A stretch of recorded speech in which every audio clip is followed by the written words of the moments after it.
The zombie world strategy is easily one of the most feared strategies in Yu-Gi-Oh!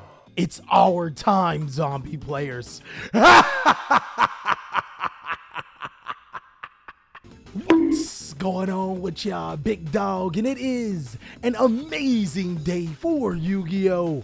I hope that your day is going phenomenal, but if it isn't, don't let what happened at the beginning of your day ruin the rest of your day. Today, I am going to be giving you the sauce. I am going to be showing you a zombie world deck profile post-Dimension Force. This strategy gets so much awesome support, one would have to wonder how exactly would a meta be able to adapt to zombie world. If you want to see in-depth combos for this zombie deck, well, you just so happen to be in luck. I just so happened to have posted this about a week ago. You can go ahead and check out that particular video to see how the zombie deck works in its combo form. So today, not only am I going to be showing you what Zombie World can do in this format, I'll also give you alternative options and some test hands. But of course, if you want more details on Zombie World, not only did my Patreons get this profile first, they'll be getting a little bit more in depth, and just go ahead and check that out as we jump on into this Zombie World deck profile. When it comes to deck building, your strategy is going to be all about the starters. One of our most important monsters is going to be Unizombie, because the theme of this zombie deck is to be able to get as many zombies to the graveyard as possible. Unizombie not only serves as a tuner monster to allow us to make Hockey Fabrics as well as our synchro plays, he gets zombie monsters from the hand and deck to the graveyard when we want to. Following up with the ongoing theme, our starter is going to be 3 copies of Gozuki. Gozuki can send just 1 zombie monster from the deck to the graveyard, but where this card really does shine is that it can special summon a different zombie monster from your hand, being an excellent source to be able to extend into your plays. What I actually love about Gozuki is that he is a non-tuner monster like... That's actually really important because a lot of our extenders are tuner monsters, and he's the perfect level and a perfect non-typing to allow us to go further. To wrap up our starters, we play 3 copies of Necro World Banshee. Boy, Banshee time! Banshee is literally one of the most important cards in the deck. It allows us to have terraforming 3 additional times. What are we thinking here? But basically all 9 of these cards plus the correct extenders is full combo, and seeing that we have 9 copies of them as well as some other cards that could allow us to make full combo, it is too strong. Okay. In case you haven't noticed, there is an ongoing theme with all of these zombie monsters. They allow me to get into Zombie World as fast as possible, which is going to be really important for stopping some of the best decks in Yu-Gi-Oh! Zombie World by itself can be an entire menace, but these extender cards allow you to take the game even further. These extender monsters allow me to push for full combo.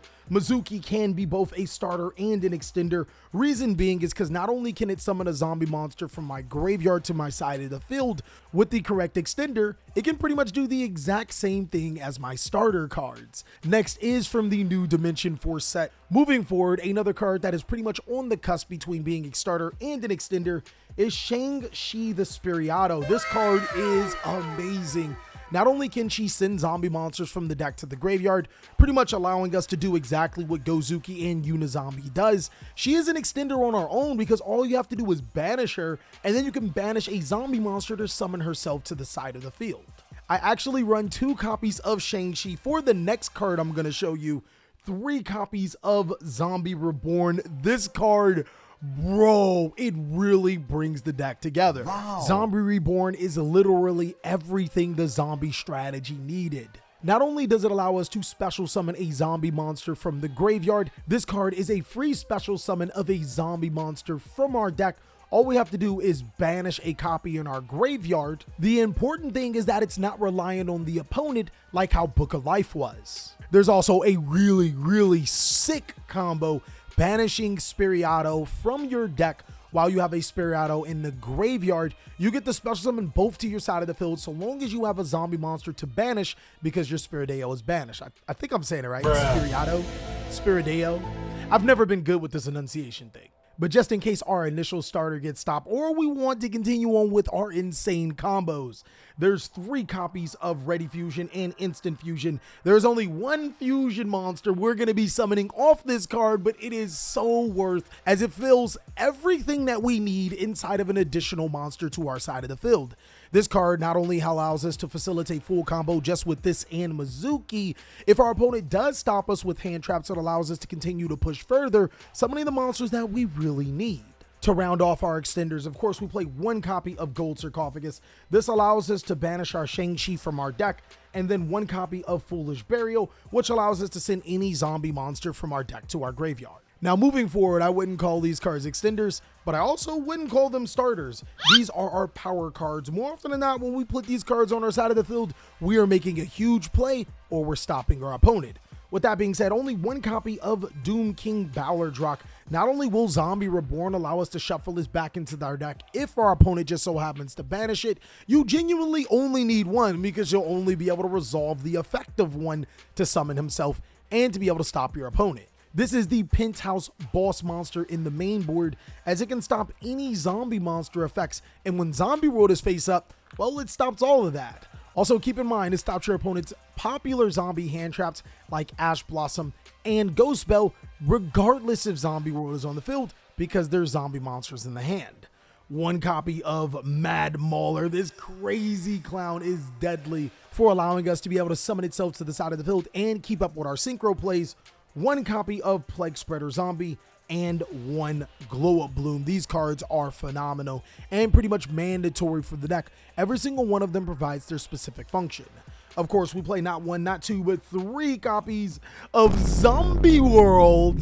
This is the main reason for the deck. Turning all monsters on the field and graveyard into zombies can really ruin some strategies, but of course, only makes us even stronger. Moving forward, for our defensive cards that we want to use to be able to stop our opponent, I actually decided to go with a wide array of hand traps. 2 copies of Ash Blossom and Joyous Spring, 2 copies of Ghost Mourner and Moonlit Chill, and 2 copies of Ghost Bell and Haunted Mansion. Now, I decided to go with the 2-2-2 ratio is because if I played 3 and 3, the odds of me drawing 2 of one particular hand trap like Ash Blossom and Joyous Spring is a little bit higher. Also, I think Ghost Mourner and Moonlit Chill is a sneaky underrated card. Not only is it a zombie monster allowing you to negate your opponent's effects and trigger the effect of Doom King Ballardrock, it can be activated in any phase and while you have cards on the field, unlike monster effect negators like Infinite Impermanence and Effect Failure. It's also a really nice budget option if you guys can't afford Ash Blossom and Joyous Spring.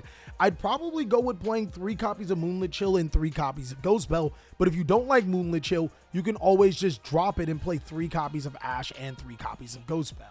Moving forward with our defensive cards, we only play 6 hand traps, but we play 3 copies of Forbidden Droplet, 2 copies of Super Polymerization, and 1 copy of Called by the Grave. Now, Forbidden Droplet is really good in this deck because it allows you to discard zombie monsters from your hand, but understandable if you cannot afford Forbidden Drip.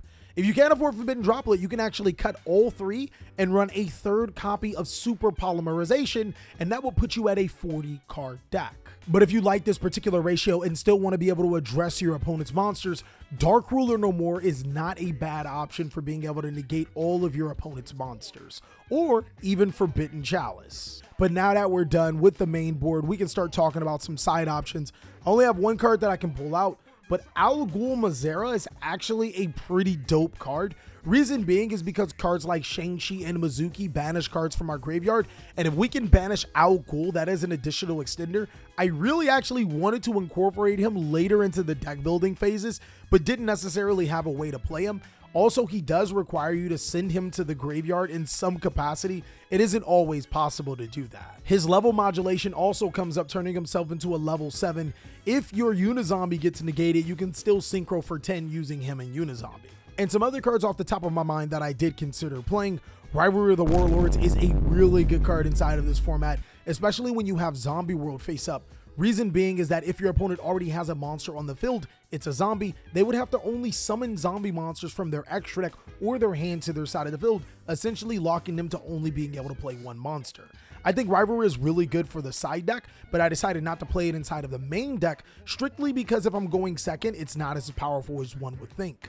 Also, some other great cards were Change of Heart and Mind Control. I actually were playing those inside of the main board at first, but decided to cut them to the sideboard as those cards are really only good in later game states or where you're going second. I would strongly consider placing them both in the main board if you find yourself going second a lot of times, or you just like the play style of those particular cards. But moving forward with the extra deck is going to be one copy of Yoko Ono. I actually found this to be a lot better than Access Code Talker, because when we do summon Access Code Talker, it can only banish one particular card.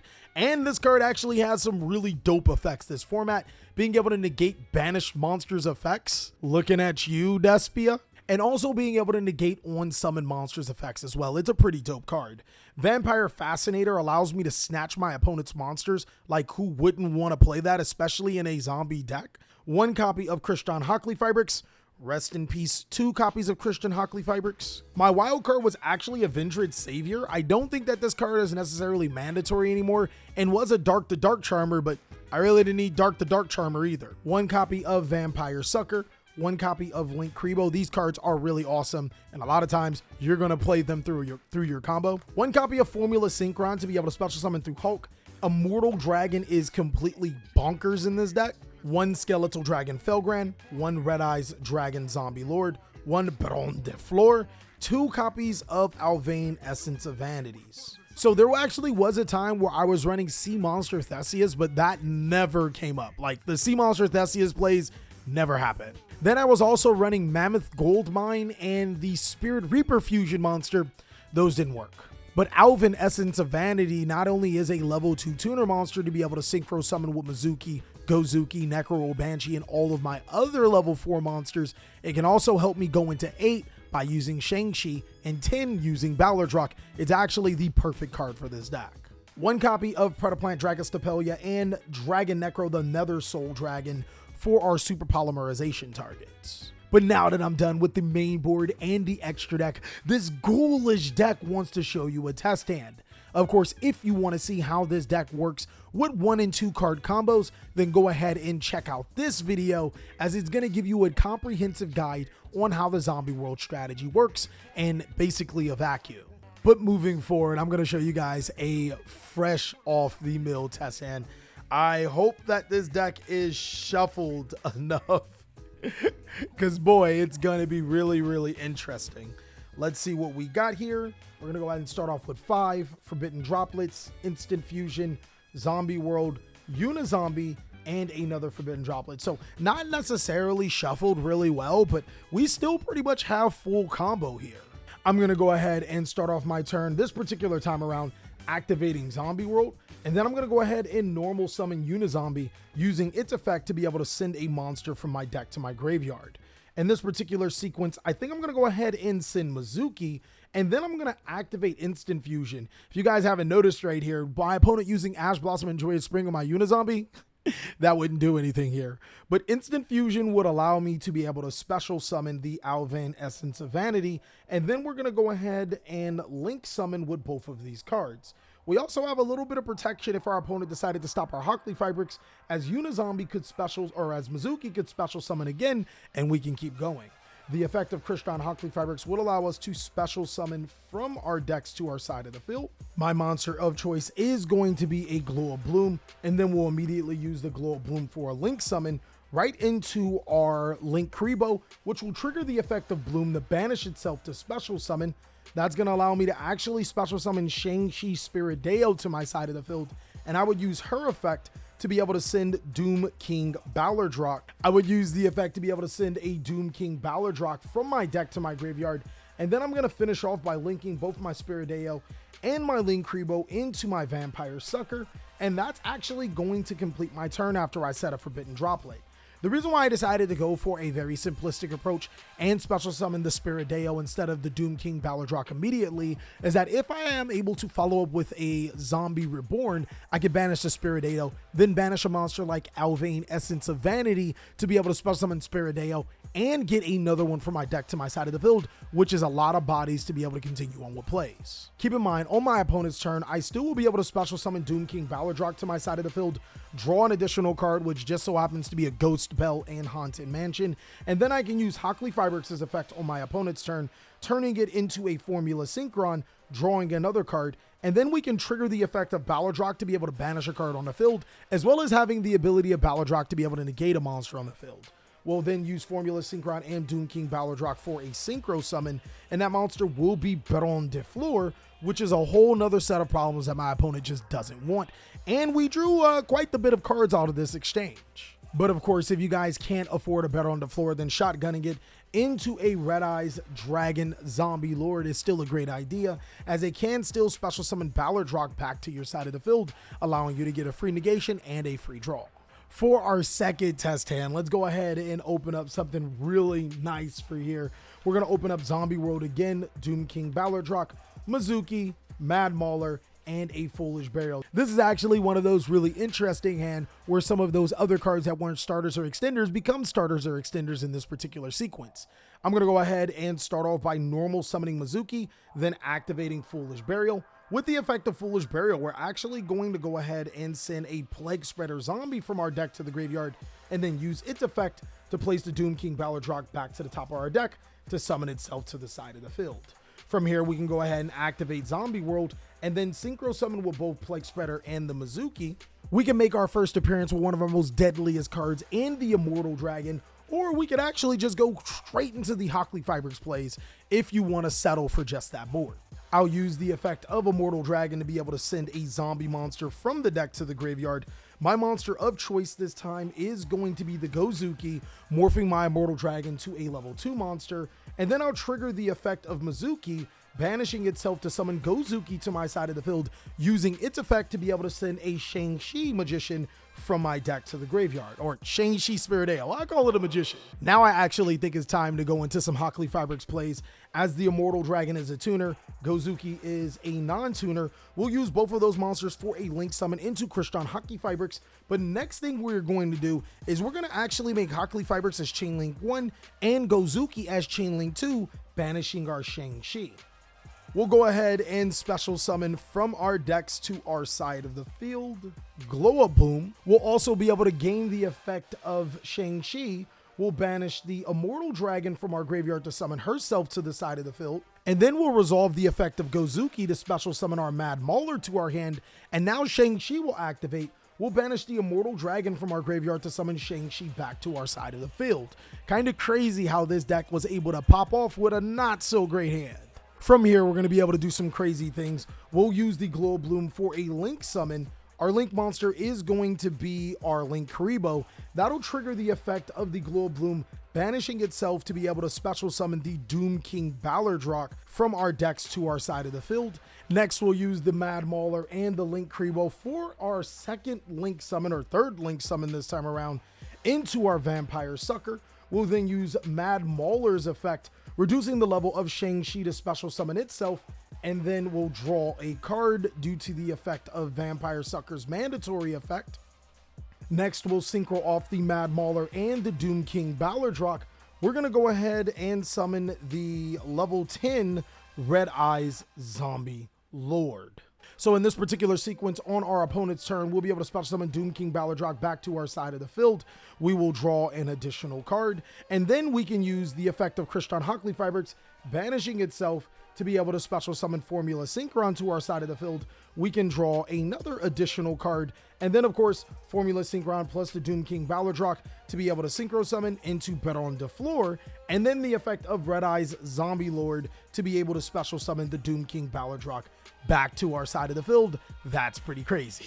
And that is all that I have for the most ghoulish deck in Yu-Gi-Oh! If there's anything that you think that I can use to improve these type of videos, helping you learn how the strategy works, go ahead and let me know. Also, be sure to check out these videos if you want to see more amazing content, and this video if you want to see more Master Duel Cali, as I'll catch you on the next one.